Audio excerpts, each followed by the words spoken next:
ನಮಸ್ತೆ, welcome to my channel. ಇವತ್ತಿನ recipe ಕಡಲೆಬೇಳೆ ಪಾಯಸ.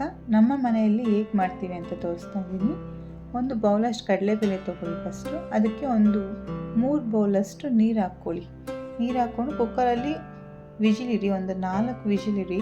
ಅದು ಚೆನ್ನಾಗಿ ಸಾಫ್ಟಾಗಿ ಬೇಯಬೇಕು. ಕಡಲೆಬೇಳೆ ಹೊಡಿಬೇಕದು.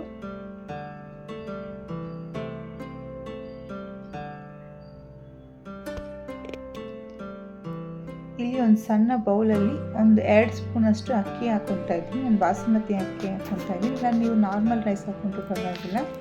ಅದನ್ನು ಒಂದು 10 ನಿಮಿಷದಷ್ಟು ನೆನೆಸ್ಕೋಬೇಕು. ಇವಾಗ ಒಂದು ಜಾರಿಗೆ ಒಂದು ಬೌಲಷ್ಟು ಕೊಬ್ಬರಿ ತುರಿ, ಒಣ ಕೊಬ್ಬರಿ ತುರಿ ತೊಗೊಳ್ಳಿ. ಅದಕ್ಕೆ ನೆನೆಸಿರೋ ಅಂಥ ಅಕ್ಕಿ ಹಾಕ್ಕೊಳ್ಳಿ. ಅದಕ್ಕೆ ಒಂದು 3 ಏಲಕ್ಕಿ ಬಿಡಿಸಿ ಹಾಕ್ಕೊಳ್ತಾ ಇದ್ದೀನಿ ಇಲ್ಲಿ ನಾನು. ಅದನ್ನು ತರಿಯಾಗಿ ರುಬ್ಕೋಬೇಕು. ತುಂಬ ನುಣ್ಣಗಿರಬಾರ್ದು, ಅದು ತರಿಯಾಗಿರಬೇಕು. ಇಲ್ಲಿ ಕಡಲೆಬೇಳೆ ಬೆಂದಿದೆ.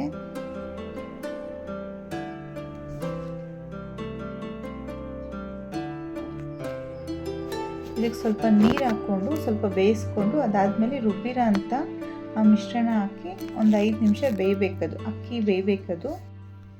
ಇವಾಗ ನಾನು ಅದಕ್ಕೆ 1.5 ಬೌಲಷ್ಟು ಬೆಲ್ಲ ಹಾಕ್ಕೊತಾ ಇದ್ದೀನಿ.